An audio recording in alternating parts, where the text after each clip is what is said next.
Good morning, guys! Hi guys! Good morning! It's a beautiful day. And today is July 9. July 9, we're going to Tokyo Immigration. Yon. Bakit kami pupunta ng Tokyo Immigration? Dahil yung hinihintay po namin na result ng permanent visa application po namin ay dumating na nung isang araw, July 7. So we received the hagaki ng amin pong application. It is approved. Thank you, Lord! Congratulations! So ngayon, punta po kami doon to get the new card. Yung pong aming permanent na. Thank you, Lord! Thank you, Lord! And yun, siguro next time i-share ko how yung preparation po noon. And in-apply namin siya ng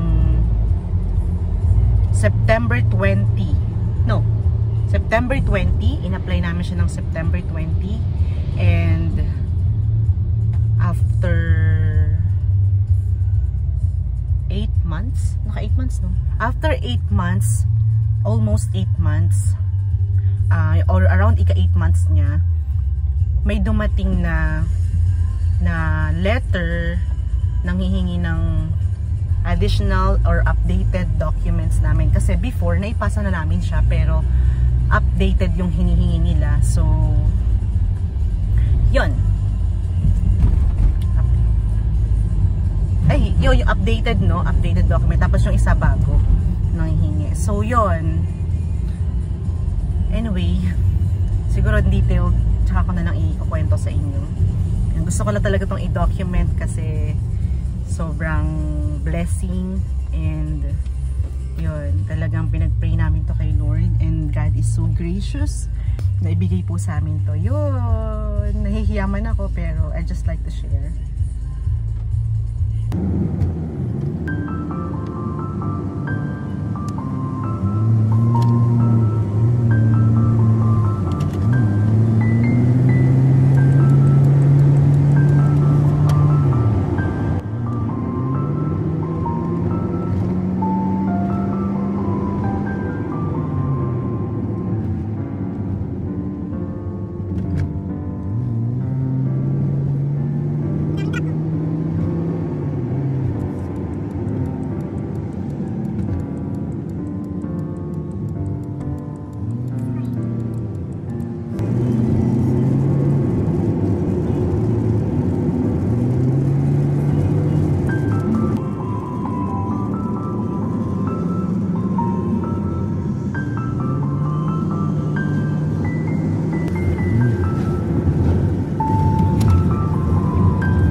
Daming tao.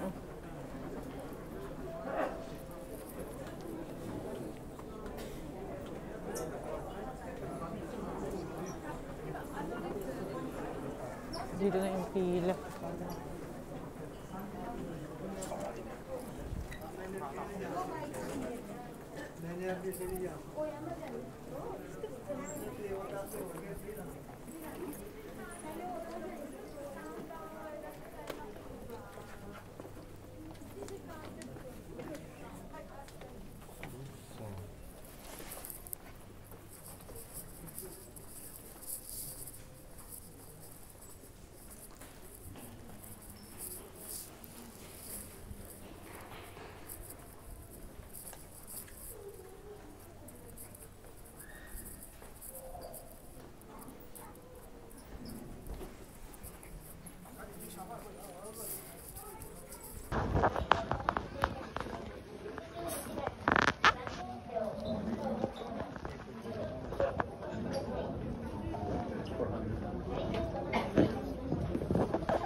Ngiting permanent.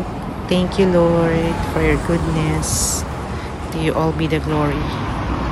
At yan, tumakbo na si husband ko dahil yung parking namin time na.